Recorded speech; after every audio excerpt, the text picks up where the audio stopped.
All right, have you ever heard of the term swing for the fences? That's what this PSA submission is going to be called. It's my swing for the fences PSA submission. It's 50 cards. About 40 of the cards are all or nothing. Meaning, if it gets a PSA 10, it is a outlandish, wild, beyond my wildest dreams home run. If it gets a PSA 8 or a PSA 9, it is fecal matter. It is useless. It is worthless. It's probably a loss considering the grading's $20 a card, 22 with shipping and insurance. But that's what this episode's about. Look, I'm going to start by just showing you some card ladder data in this introduction real quick, just to kind of give you guys an idea. So, for instance, I've got pulled up, this is a 1987 Greg Ballard PSA 8. Right here. This is the card. That's a 1987 Greg Ballard PSA 8. I've got this raw card in this submission. And you're thinking to yourself, Cajun, have you lost it? Have you been drinking the water in Louisiana? Has somebody gotten you with the Cajun voodoo? No. That's not it. The difference between the PSA 8, which last sold for $15, which again, keep in mind, that's a loss with my cost to grade with PSA, and the PSA 10 Greg Ballard is, oh my God, $1,725. It sold in July of 22 for $2,760. That is exhibit number 1. Exhibit number 2, John Bagley. I've got it pulled up. Here it is. It's the 1987 Fleer, John Bagley PSA 8 that everybody's been clamoring about. And the scary thing about this picture is that freaking card looks perfect. So that, except it's on a wicker basket, but $8.50, $10, $7, $5, $6. I lose. Like, I literally lose money if the John Bagley comes back a PSA 8. But what if the John Bagley comes back a PSA 10? Oh dear, 2,600, 2,100, 2,500, 2,200, 2,400. I mean, you got to be kidding me. Again, I am not naive. I am not expecting a PSA 10, but if you shoot enough shots, you're bound to make one, right? Or am I? 2 more examples. I've got some 1988 Fleer in here. And this is not just commons. This is not Bagley and Ballard. This is Reggie Miller and Stockton we're going to look at. Here's the chart for the Reggie Miller over the last 3 months. The card is worth about $71. This is a Reggie Miller PSA 9 rookie. This is not an 8. This is a 9. A PSA 9 rookie. A PSA 8 is worth even less, $34. So I'm barely getting my money back. So it makes sense to send it no matter what. But look at the 10. $1,500. Let's do the same thing for Stockton. The Stockton PSA 8 is a $27 card. The PSA 9 is a $36 card. The PSA 10 is a $396 card. So these are some examples of the cards that I'm sending in this submission. I've got a lot of 1987 commons in here. If they come back 8 or 9, I lose my ass. Well, I don't lose my ass. It's relatively low risk, right? It's $20 out the window times however many common 1987 Fleers I send, but the upside is tremendous. And I am not naive enough to expect that I will get a PSA 10. The one thing that's new in Card Ladder that you can check, there's 151 Greg Ballard PSA 10s out there. That's a 3.67% gem rate.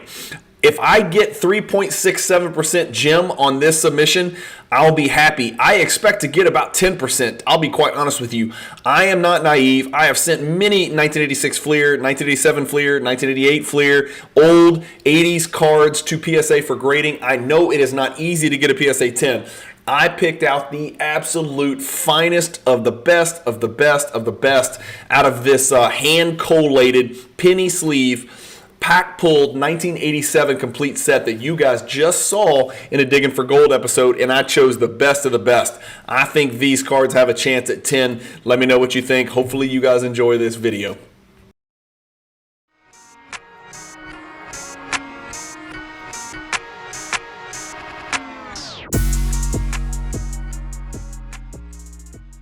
PWCC is a great way to sell your sports cards. If you're looking for a way to support the Cajun Cardboard YouTube channel, consider using the promo code CAJUN, all caps, C-A-J-U-N, when you're selling your cards on the PWCC marketplace. All right, guys, PSA submission number 17. This is going to be a very eclectic amalgamation of 50 cards from all over the place. It's going to be, I'm trying to stump the grader, and I'm going to need your thoughts and prayers because I am trying to do the impossible. I am trying to gem mint PSA 10 some 1987 Fleer Commons. 1987 Fleer period is miserable, but if you guys saw me, the Digging for Gold episode where I dug through that 1987 Fleer box, man, I had about 40 that I pulled out that I needed to look at, and I think maybe 29 of them in here are worth sending. You guys are going to see firsthand just how crisp, clean, and well-centered they are. But first, we'll start with an international. This is an Italian Shaquille O'Neal rookie. That'll go the standard old paper 1992 Topps, which looks pretty centered. It's a little bit off top to bottom, so it may come back a 9, which makes it not super valuable at all. A 10 would actually be really good. I think it's a little over $200, something like that. Who knows? We'll see what they do with that. 1996 Stadium Club Nash, just the base rookie, the R13. I don't know. I just know this is miserable on the back because it's all black, edges, corners, everything. So hoping for the best there. Only a 10 works there. Shining Moments, Iverson rookie insert. Only a 10 works there. Only a 10 works on these. Horace Grant, 88 Fleer rookie. Tyrone Muggsy Bogues, drafted by Charlotte, traded to the Bullets. 1988 Fleer rookie. Pippen, 1988 Fleer rookie, and this one actually looks really good. It is a little off top to bottom. I think it's probably a 9. It's not a 10. Mark Price, probably an 8 or a 9. I don't know what I'm doing with this. I have no idea why I'm sending this Mark Price rookie. Dennis Rodman, again, probably an 8, I'm guessing, because the top to bottom centering isn't great. Reggie Miller is looking a little bit better. This one's got a little bit better chance, maybe a PSA 8 or 9. None of those look like 10s. The Magic doesn't look like a 10. The Stockton doesn't look like a 10. So the 88 Fleer, I am just running that up through PSA and expecting to get kicked, definitely kicked betwixt the Nuggets. Not going to be good. Then I pulled these out of that 1996 EX2000 box. It's a net assets Stoudemire, which has to be a low pop. I just don't think many people graded it. And these looked great, man. They looked really good. The Weber, same thing. Again, the issue here is, does the grader know that the nets are supposed to be brown like that? Does he know that's not stain? I don't know if the graders know that, but that's what all the net assets look like, at least to my knowledge. Correct me if I'm wrong in the comments, but all of the ones that I have, including the PSA 10 Jordan, have brown stain. It looks like it's a stained net that's been kept out in the sun too long, or somebody got spaghetti sauce on it. But Stoudemire, Weber, and then of course Shaq, which will have a little bit more value there. On those, you know, if I get 8s or above, I'm happy. 9s will be really good. 10s would be eye-popping and shocking. I'm grading this just because I've never seen the damn card. It's all foil, and it's a really good-looking card. And if there's a KG collector out there, even a PSA 9 or 10's got to be single-digit pop. I don't know what it is, but it's got to be really low. It's the 1996 Fleer Tower of Power. I've heard of Tower of Power, but I've never seen that 96 Fleer version. And then this is where all hell breaks loose. And it's just hilarious because, like, Greg Ballard, for instance, this is a $2,700 sale. The last sale over $1,000. But if it's a PSA 9, it's probably $10. And so this is where it just gets tricky, and I'm not sure what to do. I'm just going to throw them all against the wall and see what sticks. They all look PSA 10 worthy. I had 40, maybe 40, a little over 40, 45 pulled aside. I chose, I think it ended up being 29 of them that I thought looked like 10s. So you're going to see a lot of comments. Don't laugh at me. Go look up the value of a 1987 Fleer PSA 10 Greg Ballard or a PSA 10 John Bagley. Every single one of these is hundreds, if not thousands of dollars in PSA 10. I only need 1 or 2 to hit PSA 10. So if I go 2 for 29, it's a humongous win. If I go 5 for 29, I am screaming from the rooftops, but I'm more likely to go 0 for 29. So honestly, the difference between an 8 and a 9 doesn't even matter. An 8 is a 9, it's all the same on the commons. They're all gonna be about like $10 or something like that. So Bagley, Ballard, Barkley, obviously not a common. This is an important one, right? That's gonna be good, even in a 9. The PSA 10, I think, is over $3,000. $3,600 was the last sale. And I don't know about y'all, that looks like a 10 to me. I know that's crazy. I know it's unlikely. That looks as good as any 87 Fleer Barkley I have ever seen. Straight from pack into penny sleeve, into top loader. Perfect centering top to bottom, perfect centering left to right. I don't know. If this doesn't get it done, I don't know what does. A bird right here. Not perfect centering. And then Cooper, then these are all look like 10s. Cooper, Dantley, Walter Davis, Johnny Dawkins. Doc looks pretty damn good to me. Magic looks good. This one's not perfect centering. Top to bottom is obviously noticeably off. So that's just being sent because I sent the bird and I'm going to send the Magic. The Lambeer look perfect. Cliff Levingston, Alton Lister, John Lucas, Robert Parrish, Larry Smith, Isaiah.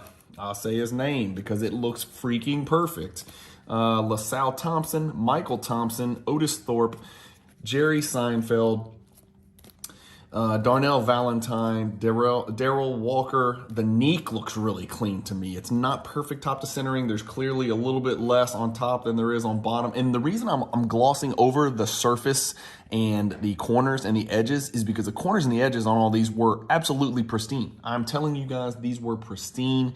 There were some that had like print stains, like black print stains, and then occasionally a print dot, a PD, a print dot. I took those out. And so none of these had surface stains or print dots or anything like that. And the edges in the corners were awesome on these. Kiki Vandeweghe, Herb Williams, Randy Whitman. Yes, I'm sending the checklist in because the freaking checklist is over $200 in a PSA 10. And then, of course, the Worthy second year. And then as far as stickers go, you know, the whole set was in here. I'm sending the Jordan in a different submission, but I'm going to send Aguirre. The other ones didn't look good. I'm going to send Jabbar. I'm going to send Bird. I'm going to send Olajuwon, and I'm going to send Magic. So I have not had good luck sending 87 Fleer stickers in the past. I have not had good luck. So a lot of... I consider this very low risk, very high reward on the 87 Fleer stuff, because if it comes back and it comes back a PSA 8 or a 9, I can sell it for 12 bucks, 10 bucks, 8 bucks, 10 bucks, 12 bucks, something like that. I could put a lot of 12 together in PSA 8 and you know, sell it for 250 bucks. I know I can do that. I can get that done. But if any of them hit 10, obviously it's a, you know, it's a home run. So this is one of those deals where it's either a, you know, a strikeout or a home run. There's no doubles, there's no triples. Like 8s and 9s are all the same. Anything other than the 10 is not a 10. That being said, some of this other stuff, you know, the 88 Fleers, I'll take some 9s and those as well, you know, and obviously the net assets aren't going to grade as well. But that's it. Sorry, not the sexiest submission, and it's a little bit strange, but I got to squeeze all the juice out of the berry, as they say. And so these are the next 50 that are off. This is PSA submission number 17, so wish me luck. Thanks for watching. Keep collecting. Stay positive in the hobby. And peace.